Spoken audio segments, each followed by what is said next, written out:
శ్రీ సాయినాథాయ నమః. శ్రీ సాయి సచ్చరిత్రము 39వ అధ్యాయం. బాబా సంస్కృత పరిజ్ఞానము, భగవద్గీత శ్లోకమునకు బాబా చెప్పిన అర్థము, సమాధి మందిర నిర్మాణము. ఈ అధ్యాయములో భగవద్గీత యందు గల ఒక శ్లోకమునకు బాబా చెప్పిన అర్థమున్నది. కొందరు బాబాకు సంస్కృతము తెలియదనియు అది నానాసాహెబ్ చాందోర్కర్ చెప్పినదనియు అనుటచే హేమాడ్ పంతు 50వ అధ్యాయములో ఈ సంగతిని విశదీకరించెను. 2 అధ్యాయములలోనూ ఒకే విషయముండుటచే రెండునూ ఇందులో పొందపరచడమైనది. తొలి పలుకు: షిరిడీ పవిత్రమైనది, ద్వారకామాయి పావనమైనది. ఏలన శ్రీ సాయి అచటనే నివసించుచు, తిరుగుచు, మసలుచు, తుదకు అక్కడనే మహాసమాధి పొందిరి.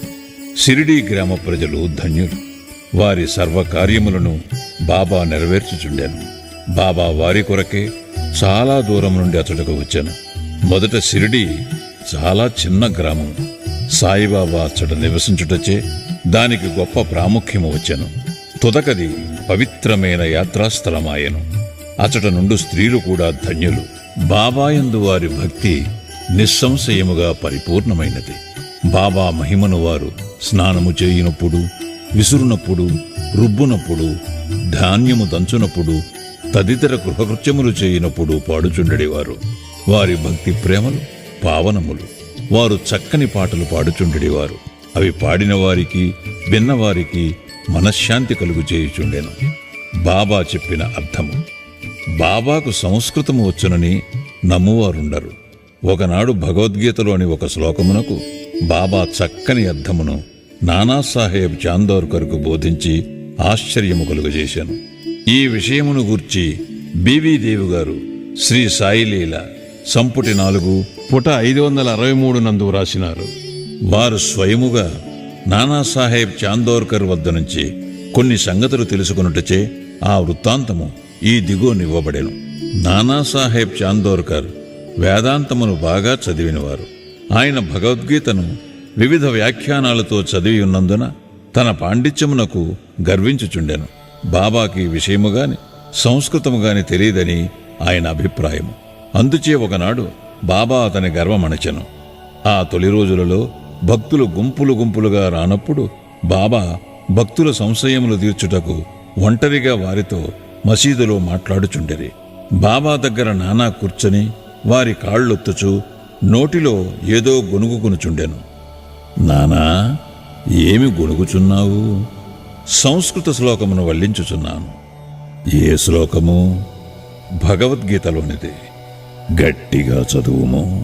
భగవద్గీత 4వ అధ్యాయములోని 34వ శ్లోకమును ఈ క్రింది విధముగా చదివాను.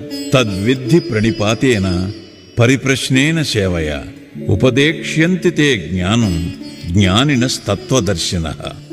నానా, అది నీకు బాధపడినదా? అవును. నీకు తెలిసినచో నాకు చెప్పుము. దాని తాత్పర్యమిది: సాష్టాంగ నమస్కారము చేయుట, గురుని ప్రశ్నించుట, వారి సేవ చేయుట ద్వారా ఈ జ్ఞానమును తెలుసుకొనుము. అప్పుడు మోక్షమును పొందు జ్ఞానము గలవారు, అనగా పరబ్రహ్మమును తెలిసిన వారు ఆ జ్ఞానమును ఉపదేశించెదరు. నానా, శ్లోకము యొక్క తాత్పర్యం అక్కరలేదు. ప్రతిపదార్థము, వ్యాకరణము మరియు దాని అర్థము చెప్పుము. అప్పుడు నానా ప్రతిపదమునకు అర్థము చెప్పాను. నానా, ఉత్త సాష్టాంగ నమస్కారము చేసినచో చాలునా? ప్రణిపాతయను పదమునకు ఇంకొక అర్థము నాకు తెలియదు. ప్రణిపాత అనగా సాష్టాంగ నమస్కారమని నాకు తెలియను. పరిప్రశ్న అనగానేమి? ప్రశ్నలు అడుగుట. ప్రశ్న అనగానేమి? అదే, అనగా ప్రశ్నించుట. పరిప్రశ్న ఎన్నను ప్రశ్న ఎన్నను ఒక్కటే అయినచో వ్యాసుడు పరి అను ప్రత్యయమును ప్రశ్నకు ముందేలా ఉపయోగించెను? వ్యాసుడు తెలివి తక్కువడా? పరిప్రశ్నయను మాటకు నాకితర అర్థమేమీ తెలియదు. సేవ అనగానెట్టిది? ప్రతిరోజు మేము చేయుచున్నట్టిది. అట్టి సేవ చేసినా చాలునా? సేవయను పదమునకు ఇంకనూ వేరే అర్థమేమి గలదో నాకు తోచుటలేదు. 2వ పంక్తిలోని ఉపదేక్ష్యంతితే జ్ఞానం అను దానిలో జ్ఞానమును పదము ఉపయోగించకుండా ఇంకొక పదము ఉపయోగించగలవా? అవును, ఏ పదము? అజ్ఞానము. జ్ఞానమునకు బదులు అజ్ఞానము ఉపయోగించినచో ఈ శ్లోకములో ఇంకేమైనా అర్థము కలదా?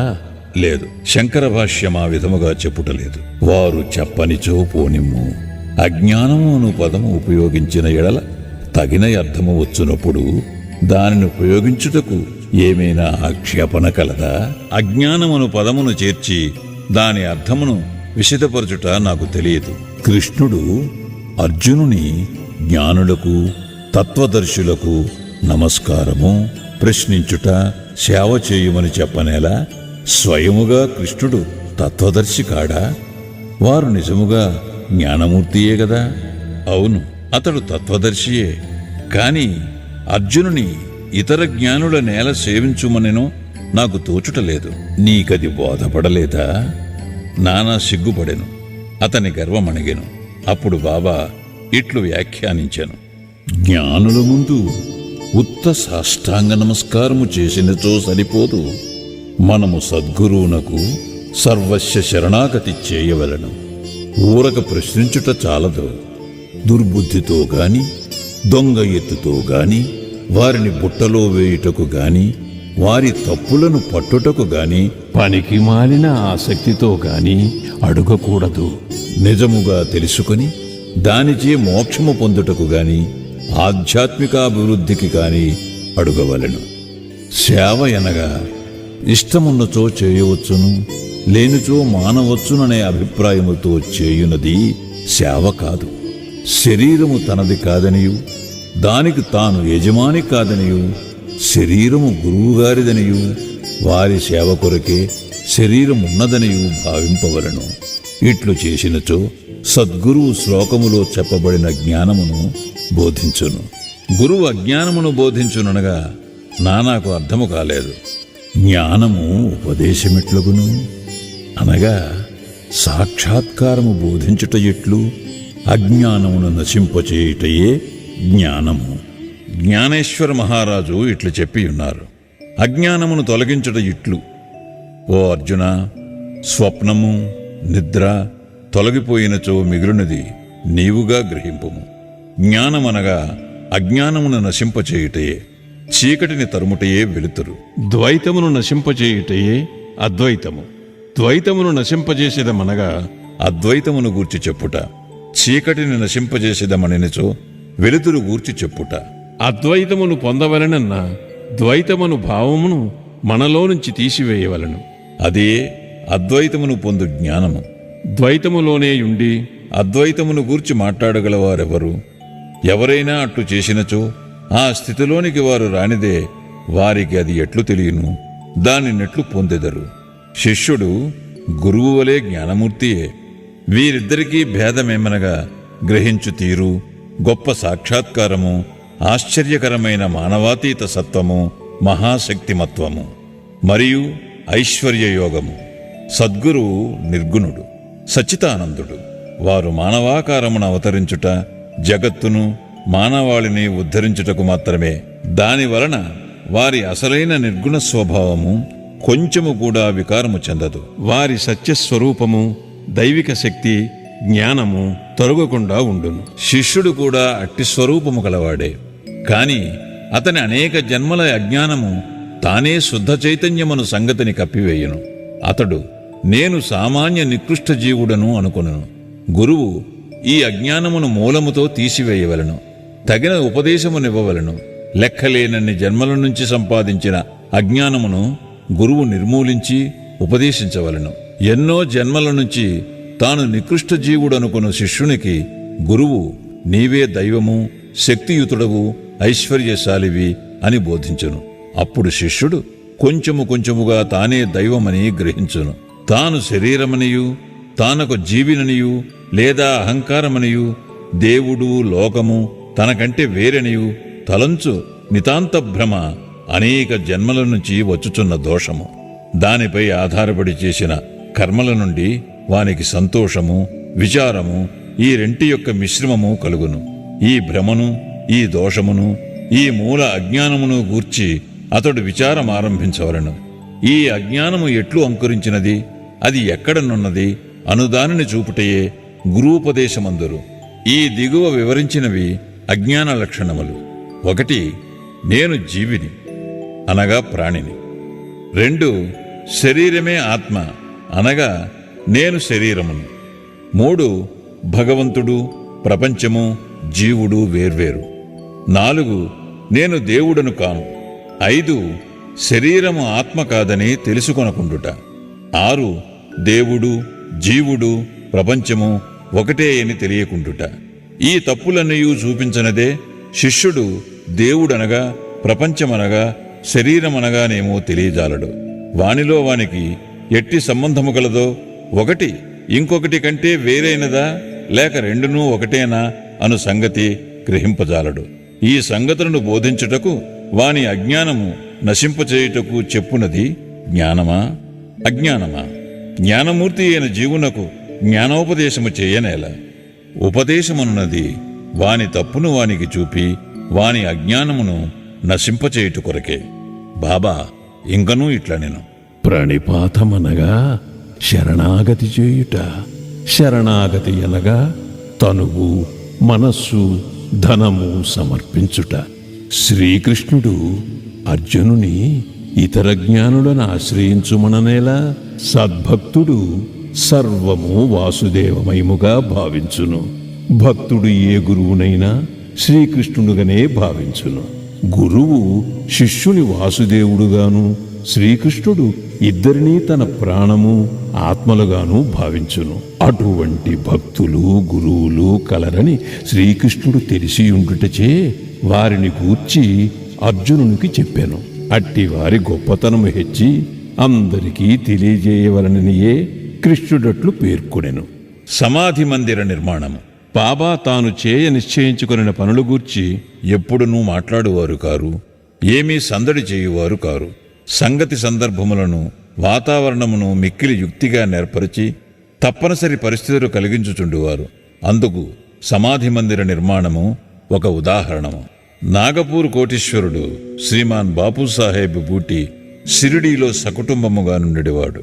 అతనికి అతడు సొంత భవనముండినా బాగుండునని ఆలోచన కలిగాను. కొన్నాళ్ల పిదప దీక్షిత్వాడాలో నిద్రించుచుండగా అతనికి ఒక దృశ్యము కనిపించాను. బాబా స్వప్నములో నగుబడి ఒక వాడాను మందిరముతో సహా నిర్మించమనెను. అచ్చట నిద్రించుచున్న శ్యామాకు కూడా అట్టి దృశ్యము కనిపించాను. బాపు సాహేబు లేచి శ్యామ ఏడ్చుచుండట చూచి కారణమడిగాను. శ్యామ ఇట్లు చెప్పాను: బాబా నా దగ్గరకు వచ్చి ఒక మందిరముతో సహా వాడాను నిర్మింపుము, నేను అందరి కోరికలను నెరవేర్చేదను అనెను. బాబా ప్రేమమధురమైన పలుకులు విని భావావేశమున మైమరచితిని. నా గొంతుగా ఆర్చుకొని పోయాను. నా కండ్ల నుండి నీరు కారుచుండెను. నేను ఏడ్చుట మొదలెడి తిని అనెను. వారిద్దరి దివ్య స్వప్నములు ఒకటే అయినందులకు బాపూసాహెబ్ బూటి విస్మయమందెను. ధనవంతుడొకటి చేతను, చేతనైన వాడొకటి చేతను అచ్చటొక వాడాను నిర్మించుటకు నిశ్చయించుకుని శ్యామా సహాయముతో ఒక ప్లాన్ గీశాను. కాకాసాహెబ్ దీక్షితు దానిని ఆమోదించాను. దానిని బాబా ముందర పెట్టగా బాబా కూడా వెంటనే ఆమోదించాను. కట్టుట ప్రారంభించరు. శ్యామ పర్యవేక్షణ చేయుచుండెను. భూమి విపరగృహము, భూగృహము, బావి పూర్తి అయ్యాను. బాబా కూడా లెండీకి పోవునప్పుడు, తిరిగి వచ్చినప్పుడు కొన్ని మార్పులను సూచించుచు సలహాలను ఇచ్చుచుండెను. మిగిలిన పని అంతయు బాపూసాహెబ్ జోగును చూడమనిరి.